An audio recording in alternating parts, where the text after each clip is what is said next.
Welcome to Crisis in Perception, where we examine the systems shaping our world one book at a time. It is good to be back.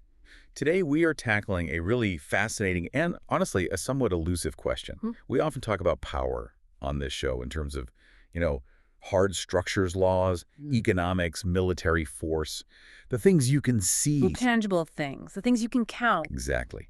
But today, we are asking, how does authority function without a badge, a gavel, or an army?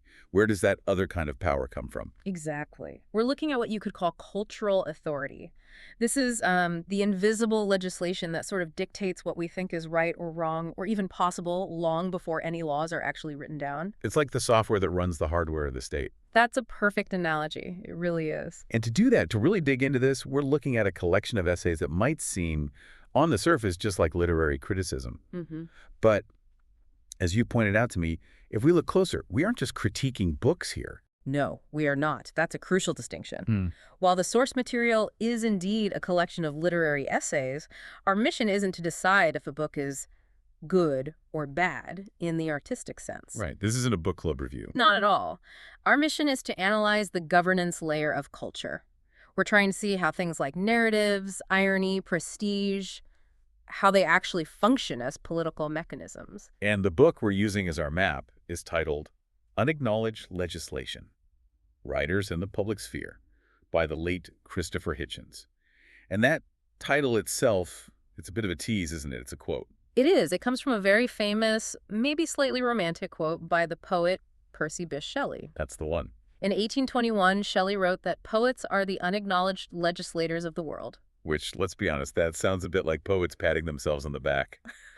Oh, look at us, we secretly run the world. Yeah. It feels a bit grandiose. It does. It can sound like vanity. Absolutely. Like, sure, you wrote a nice rhyme, but the person who writes the tax code is the one who's actually running things. Right. But Hitchens takes this premise very seriously. And I think by the end of this deep dive, you might take it seriously, too. He argues that writers aren't just entertainers. They create the moral language, the very vocabulary that politicians eventually have to speak. So they shape the perception of reality that laws are then based upon. That's it. So if we're looking at this as a system, the writer is the one coding the operating system, and the politician is just, working with the user interface. That is a very good way to put it. The politician pulls the levers, but the writer defines what the levers are even connected to. Exactly. And today, we're going to look at the specific patterns and structures Hitchens identifies. We aren't looking for prescriptions on how to write or what to think. We are mapping how things like irony, narrative structures, and even celebrity act as governance tools. Okay, let's unpack this, because before we get into the specific mechanisms, like how irony can actually, topple a government, we need to set the context for the author himself. Christopher Hitchens. He wasn't just some guy writing book reviews in a basement. Far from it, no. To understand this book, you have to understand the specific media ecosystem he operated in. He was a public intellectual in the late 20th century. And that was a very specific time. It was a specific media environment where writers, or at least a certain kind of writer, held this outsized leverage in political debates. This is before social media fragmented everything into a million pieces. A single essay in Vanity Fair or The Atlantic or The New Statesman could genuinely shift the national conversation for weeks. He was known for being incredibly combative, right? I mean, He famously debated religious leaders, politicians, other writers. He didn't seem to care who he offended. He thrived on conflict. He was an anti-totalitarian, which meant he saw enemies on all sides. But in this book, we see him operating at the intersection of writing and politics, a place he calls the Bloody Crossroads. The Bloody Crossroads. That sounds dramatic. He's referencing the critic Lionel Trilling. Trilling talked about the bloody crossroads where literature and politics meet, and usually people think this means that literature gets corrupted by politics. That if a writer gets too political, their art suffers. Exactly. Like if you write a novel specifically to get a law passed, it's probably going to be a bad novel. Right, it becomes propaganda. Yeah. It becomes a pamphlet rather than art. Precisely. But Hitchens argues that literature doesn't need to collide with politics. They are already inseparable. He suggests that writers are, whether they like it or not, shaping the perception of reality itself. And the most powerful example he gives of this, of the writer as a system disruptor, comes right at the beginning of the book, in the foreword. You're talking about the ogre. I am. Yeah. This is where we see the system of the writer clashing directly with the system of the state. So Hitchens brings up a poem by W.H. Auden titled August 1968. Yeah. And obviously the date is the key here. Context is absolutely critical. August 1968, the Soviet Union has just invaded Czechoslovakia to crush the Prague Spring. Right, the socialism with a human face movement. It was this brief, beautiful moment of liberalization, of freedom, led by Alexander Dubček, and the Soviets responded with overwhelming, undeniable hard power. We're talking tanks in the streets of Prague. 500,000 Warsaw Pact troops. Thousands of tanks. They occupied the airports, the radio stations, the government buildings. It was a display of absolute physical dominance. Hitchens calls this Panzerkommunismus. Panzerkommunismus. Tank communism. That is a terrifyingly efficient word. It is, and it represents the ultimate hard power system. It is the ogre in Auden's poem. The ogre represents this monolithic, brutal state power. And Auden writes, "The ogre does what ogres can, deeds quite impossible for man. But one prize is beyond his reach. The ogre cannot master speech." The ogre cannot master speech. That's the hinge point. It's everything. Auden goes on to describe the ogre stalking the plains, terrifying everyone, but noting that drivel gushes from his lips. Meaning the system of the tank relies on gibberish. It can't speak a coherent language. It relies on lies. The Soviets officially called the invasion fraternal assistance. They called the crackdown normalization. These are words that mean the opposite of what's happening. They're just noise to cover the violence. The ogre has force, but it has no authentic language. It has no truth. But I have to play devil's advocate here. As beautiful as that poem is, and it is beautiful, the tanks still won. They did. The Soviets occupied Czechoslovakia for another 20 years. So did the speech actually do anything in the face of all that steel? That is a cynical question, and it's the right one to ask. But Hitchens argues we have to look deeper at the design flaw in the tank. The tank is a perfect killing machine, but it has one crucial vulnerability. The driver. The driver. The human being inside the machine. Hitchens writes, suppose that driver has read something good lately, or has a decent song or poem in his head. That gives me chills, but again, is it just romanticism? A single poem stopping a T-72 tank? It sounds like a movie. Well, think of it less as a single event and more as a software injection. The tank is the hardware. The state's orders are the operating system. But a poem or a song or a novel, that is like a virus. It's a piece of code that introduces a different logic. If that virus of humanism or irony or beauty gets into the driver's mind, the hardware might stop working as designed. You're saying the unacknowledged legislation is the software running in the driver's mind that can override the official commands. Yeah. Historically, Hitchens points out that is exactly what happened. Why did the Soviet system in Czechoslovakia eventually collapse in 1989? It wasn't because NATO invaded. It wasn't a bigger army from the outside. No, it was the Velvet Revolution. It came from within. It collapsed because the system of the word had spent 20 years eroding the system of the tank. And the leader of that revolution, the Velvet Revolution, was Václav Havel. Who was a playwright. A playwright. Right. He wasn't a general. He didn't command any troops. He wrote plays. The revolution was led by playwrights, ironic essayists, jazz players, rock musicians. A rock band, the Plastic People of the Universe, was central to the resistance. They maintained a conception of order that was different from the state's. When the driver, or in this case the populace, has a different software running in their head, the tank becomes useless. The ogre dissolves because the people refuse to speak its language anymore. Hitchens actually gets personal about this mechanism, this software injection. He brings up his own experience with Wilfred Owen, the World War I poet. Yes, this is a perfect example of a system output. Hitchens says that when he was a young man and people asked which novels influenced his politics, he had to admit it wasn't a novel at all. It was Wilfred Owen's poems. Right. He says it wasn't some complex political argument that turned him against the glory of war.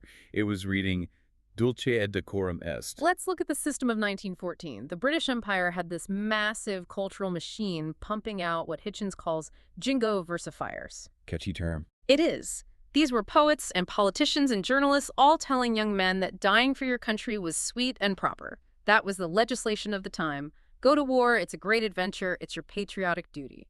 And then comes Owen. And he isn't writing from a comfortable desk in London. He's in the trenches. He's in the mud and the gas, and he writes about a gas attack.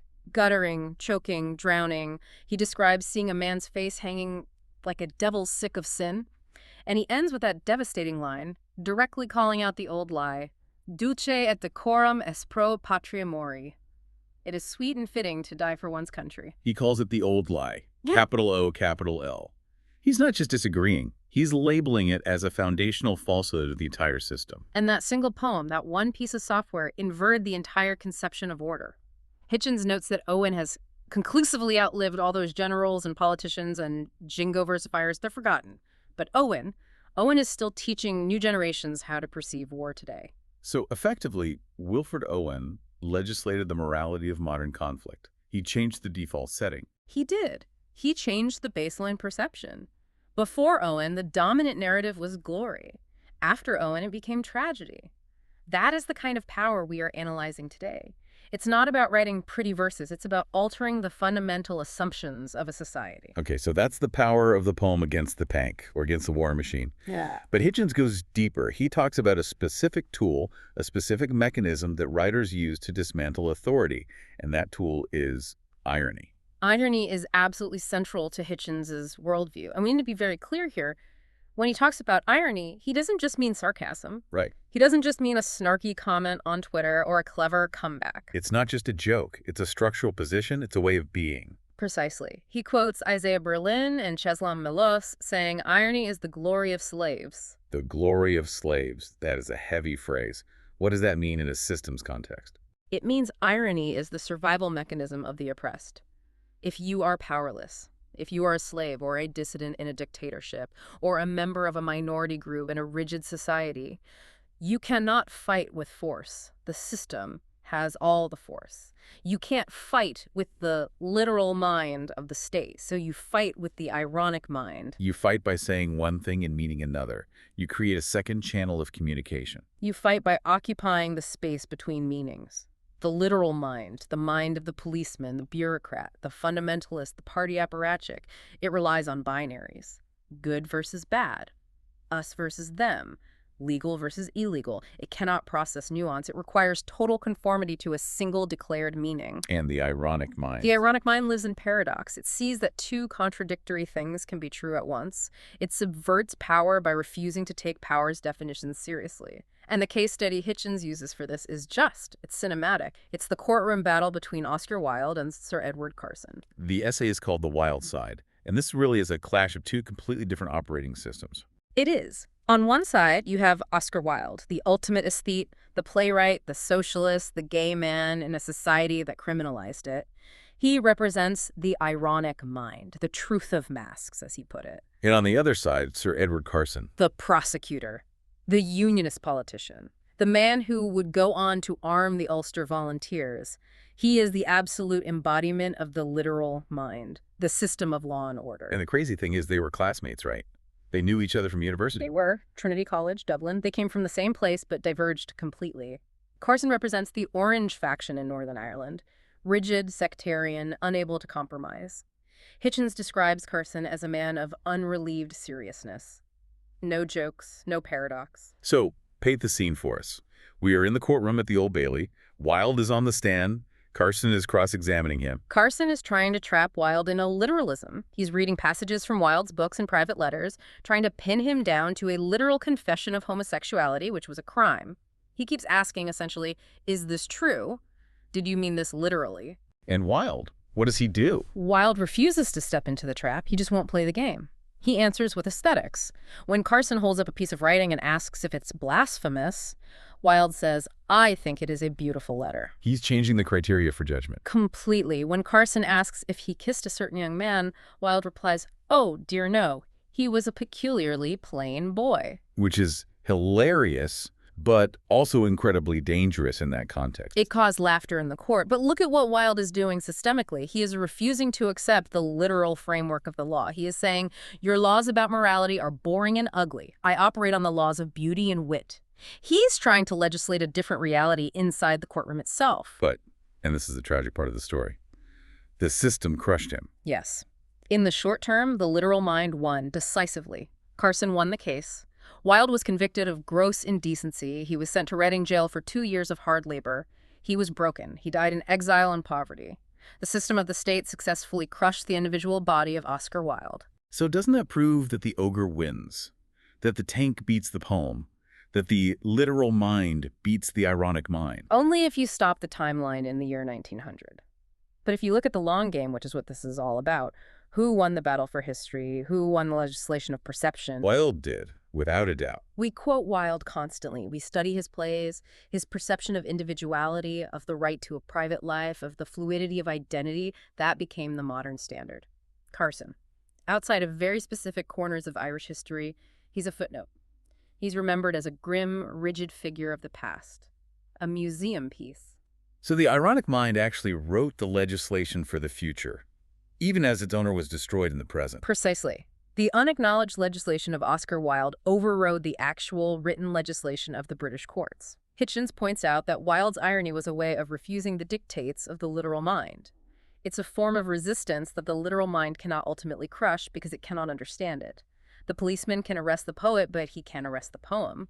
The poem outlives him. Here's where it gets really interesting for me, though, because it would be easy to sit here and say, irony is good, literalism is bad, a simple binary. But Hitchens doesn't just apply this literal versus ironic framework to the right. He applies it to the left, too. Yes. This is crucial for understanding his whole project. Hitchens was a man of the left, a socialist for much of his life, but he was fiercely, fiercely critical of bad faith narratives within his own camp. He hated it when the left lost its irony and became just as rigid and literal-minded as the right. And he discusses this through the figure of Raymond Williams, a major intellectual on the left. Raymond Williams was a giant of cultural studies, a serious academic leftist, but Hitchens takes him to task for his reading of George Orwell's 1984. The essay is called Lord Trouble, and the critique centers on something very specific, the rat. The rat in Room 101. For those who haven't read 1984 in a while, Room 101 is the ultimate torture chamber where you are forced to face your worst fear. For the protagonist, Winston Smith, that fear is rats. It is the moment the totalitarian state completely breaks the human spirit. It's the climax of the system's power. But Raymond Williams, in his critique of the book, tried to argue that this scene, the rat, was somehow Orwell's fault. He argued it was a product of bourgeois individualism or the rat race of capitalism. Wait. He blamed the torture scene in a novel about a totalitarian dungeon on capitalism. That is the literal mind of ideology at work. You see it. Williams was so committed to his Marxist worldview that he could not accept Orwell's warning about Soviet-style totalitarianism. He couldn't admit that a supposedly socialist state could be that cruel. So he had to twist the narrative. He had to perform this intellectual contortion and say, oh, Orwell is just projecting his own capitalist fears onto this. That feels like a massive, willful blind spot. Hitchens calls it ideological insulation. He's saying that even intellectuals, people whose entire job it is to analyze systems, can fall into this trap. They refuse to see the system in front of them accurately because the reality of it conflicts with their preferred narrative. So Williams, in that moment, stopped being a critic and became an apologist. He did. Instead of an unacknowledged legislator revealing an uncomfortable truth, he became a defender of the ogre. He tried to explain away the tank. Hitchens' point is that you need irony and intellectual honesty to critique any system, especially your own. If you lose that, you just become a functionary, a bureaucrat of thought. This idea of system failure in perception, where we tell ourselves convenient stories to hide an ugly truth, that leads us directly to the next big chunk of the book, empire, and specifically, the American empire. And here we turn to the great ironic figure of Gore Vidal. I love the Vidal essays. Hitchens clearly admired him, but also saw right through him in a way. He calls Vidal the creator of a usable past. Vidal is essentially doing systems mapping, but he's doing it through historical fiction. His novels, Burr, Lincoln, Empire, are a massive attempt to strip away the mythology of American history and reveal the cold mechanics underneath. He wants to show you the gears turning behind the patriotic curtain. And the biggest mechanic he reveals involves Abraham Lincoln. Now, in the standard American narrative, Lincoln is practically a saint, the great emancipator, the savior of the Union. But in Vidal's novel Lincoln, he compares Lincoln not to a saint, but to Otto von Bismarck. Bismarck, the Iron Chancellor, the guy who unified Germany with blood and iron. That is not the usual comparison you hear in a history class. It is a systemic comparison, not a moral one. Vidal argues that Lincoln and Bismarck performed the exact same function in the 19th century. They both took a loose collection of states, the pluribus, and forged them through war into one centralized, powerful nation-state, the unum. So Lincoln isn't just the liberator in this view, he's the great centralizer, the architect of the modern American state. Exactly. Vidal maps the transition from a voluntary republic of states to a centralized empire. And what was the method for this transition? War is the health of the state. That's a chilling phrase. War is the health of the state. Unpack that for us. It's a concept from the radical writer Randolph Bourne. It means that the state grows strongest, most efficient, and most dominant when it is at war. During wartime, civil liberties are suspended, economies are centrally directed, dissent is crushed as unpatriotic. Vidal maps how the American system incentivizes conflict because conflict consolidates power at the center. So by writing Lincoln this way, Vidal is legislating a new way to see American history. He's telling us to look at the power dynamics, not just the marble statues. Yes, but Vidal doesn't just look at the high politics. He's just as interested in the, let's call it the underbelly, the gossip, the secrets, the hypocrisy. The sexual smear. Yes. Hitchens points out that the sexual smear has always been a governance tool. It's a mechanism of control. Historically, the right wing has used sexual smears against liberals, accusing them of deviancy, lack of morals, trying to destroy the traditional family. But Vidal, observing all this with his famously ironic eye, notes the massive hypocrisy here. Because the power players themselves often have the most complex, unconventional private lives imaginable. I mean, look at the concept of the Holy Family in American politics. Vidal loves to dissect the Kennedys, or, even more strikingly, Eleanor Roosevelt. Eleanor Roosevelt, the first lady of the world. The image is almost maternal. The public image is the grandmother of the nation, the private reality. Vidal discusses her very complex, very intense, likely romantic friendship with a woman, Lorena Hickok. And of course, Franklin Roosevelt had his affairs, and JFK had, well, a lot of affairs. But the system requires the public image of the Holy Family. Why? Because the state poses as the parent, and the parents must appear to be virtuous and stable even if they aren't. So the system incentivizes public virtue while requiring private cunning. Exactly. It's a structural hypocrisy. You have to present a flawless, almost boring image to the masses. That's the legislation of morality, while privately breaking all the rules to maintain your sanity and your power. Vidal's fiction acts as a counter-legislation. By revealing these private lives, he isn't just gossiping, he is desanctifying the authority. He's showing us the driver inside the tank again. He's saying, look, these aren't gods on Mount Olympus. They are flawed, complex, sometimes hypocritical humans operating a machine. And by doing that, he breaks the spell. If you know the emperor has a mistress and a drinking problem and a complicated marriage, it's much harder to believe he is divinely appointed to rule over you. Speaking of machines and empires, we have to talk about the military. Because Hitchens does this absolutely incredible comparative analysis of two writers of military fiction, Patrick O'Brian and Tom Clancy. The authentic versus the fantastic. It's a brilliant pairing. Now, I have to admit, I've watched The Hunt for Red October a dozen times. I enjoy Tom Clancy's stories. They're fun, they're exciting. And that is exactly why they are dangerous, according to Hitchens. He calls Clancy's work the Democrats' pornography. The Democrats' pornography. Wow. That is a brutal takedown. What does he mean by that? Well, think about what pornography does. It presents a fantasy world where everyone is perfect, everything works flawlessly, there are no consequences, and the gratification is immediate and total. Clancy does that for the military-industrial complex. So in a Tom Clancy novel. In a Clancy novel, the technology is always perfect. The smart bomb always hits the right target. The chain of command is flawless and rational. The American president is always a thoughtful, decisive, morally upright leader. And the good guys are biologically distinct from the bad guys. Yeah. There's no moral ambiguity. None whatsoever. Hitchens notes the sexless boy-girl teams in Clancy's books who are just these efficient, patriotic killing machines. There is no doubt, no introspection, no irony. It is the literal mind armed with a stealth bomber. Okay, now compare that to Patrick O'Brian. He wrote the Master and Commander series set during the Napoleonic Wars. Jack Aubrey and Stephen Maturin. O'Brian operates in a completely different system, a system of nuance. His hero, Captain Jack Aubrey, serves the British Empire. He is a patriot. He fights for his country. But his best friend, Stephen Maturin, the ship's surgeon, is an Irish Catalan radical, a spy, a laudanum addict, a naturalist, a man who despises oppression and empire. So right there you have the central conflict of the series living inside the hero's inner circle. on the same ship. O'Brien shows the brutal cost of empire. He shows the press gangs kidnapping innocent men off the streets to force them into the Navy. He shows the casual cruelty of someone like Admiral Nelson. He shows that you can be a hero like Jack Aubrey and still be serving a flawed, sometimes evil system. It's a system of nuance versus a system of certainty. It is. O'Brien allows for moral legislation. He invites the reader to question authority from within the structure itself. He says, history is messy and paradoxical. Clancy says, history is simple, we are good, they are bad, push the button. So O'Brien is writing legislation that encourages critical thinking about your own side. Clancy is writing legislation that encourages blind faith and institutional reinforcement. Precisely. And in a democracy, which type of legislation is shaping the minds of the voters? Or, more scarily, the minds of the people actually running the military and the intelligence agencies?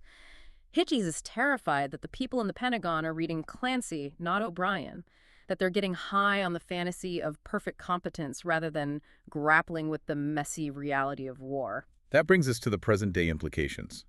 Because if we have careless fiction, we also have careless elites.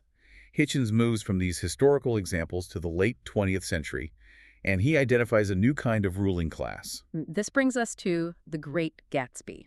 Now, most people read Gatsby in high school. It's the tragic romance. It's the green light. It's the dark side of the American dream. Hitchens reads it as a structural critique of wealth. He doesn't focus on Gatsby. He focuses on the Buchanan system. Tom and Daisy Buchanan. There's that famous line at the end of the book. I have it here. They were careless people, Tom and Daisy. They smashed up things and creatures and then retreated back into their money or their vast carelessness. And let other people clean up the mess they had made. That's not just a description of two characters. That is a description of a system, isn't it? It is the defining feature of the careless system. Wealth, at a certain level, acts as a shield against causality. Shield against causality. Explain that. Well, in a normal system, for you and me, if you run a red light and hit someone, you face consequences. Legal, financial, moral, there are feedback loops. But extreme wealth, the kind the Buchanans have, it severs that loop. They can destroy lives, Gatsby's, Wilson's, Myrtle's, and then just leave. They move to Europe. They don't feel the feedback from their actions. The money insulates them. They're completely insulated from the consequences of their own choices. And Hitchens connects this carelessness to the intellectual justifications for their power. He points out the book Tom Buchanan is reading at the dinner table in Chapter 1. It's not an accident. The Rise of the Colored Empires. Which is based on a real and very racist book by Lothrop Stoddard. And Tom goes on this rant. It's up to us, who are the dominant race, to watch out, or these other races will have control of things. We're Nordics, he says. I am, and you are, and we've produced all the things that go to make civilization. It's the literal mind, again, trying to create a pseudo-scientific basis for its own privilege. Tom Buchanan isn't just rich. He needs to believe he is biologically superior to justify his position. He needs a system that explains why he deserves to be on top and why others deserve to clean up his mess. So Fitzgerald is exposing that the American dream of Gatsby, the idea that you can reinvent yourself through merit and hard work, is a lie when it comes up against the careless system of the Buchanans. Their inherited power just swats him away. The snobs win. The system of inherited power beats the system of self-invention. That is the legislation Fitzgerald wrote into the American psyche. He told us the game was rigged back in 1925. And Hitchens argues that this Buchanan system, perilous wealth supported by pseudo-intellectual racism or elitism, is still the dominant system of the American elite. And speaking of rigged games and intellectual hypocrisy, we have to talk about the Straussians. This is where the insulation of the elite gets even more specific and, frankly, bizarre. Ah, yes.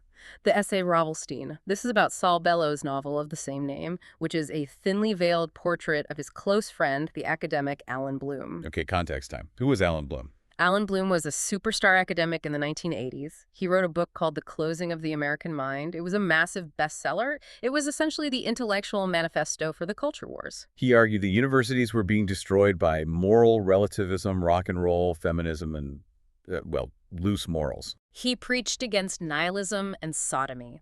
He was the great public defender of traditional values, the great books, the canon. He was a hero of the conservative movement. But there was a secret, a very big one. Alan Bloom was a gay man, and he died of AIDS in 1992. And Saul Bellow, his friend, basically outed him posthumously in the novel Ravelstein. Hitchens analyzes the reaction to this.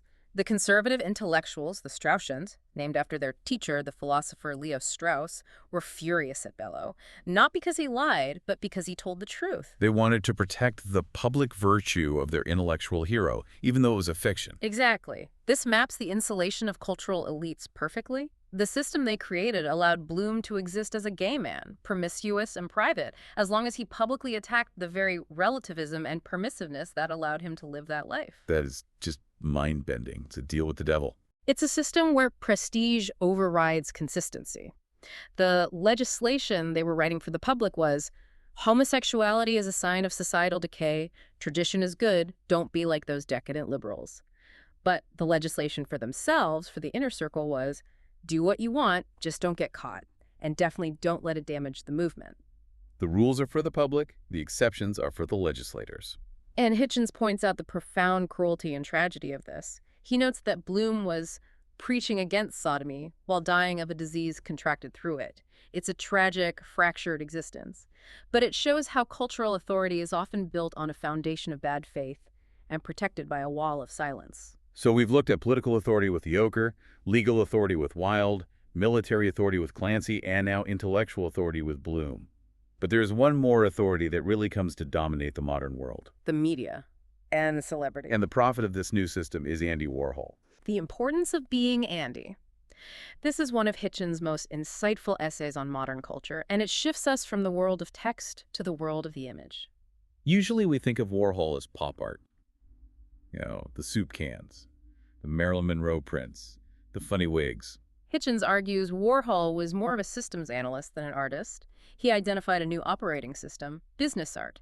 Warhol famously said, business art is a much better thing to be making than art. What does that even mean? Warhol understood that in a mass-market capitalist democracy, the unique object itself doesn't matter nearly as much as its reproduction.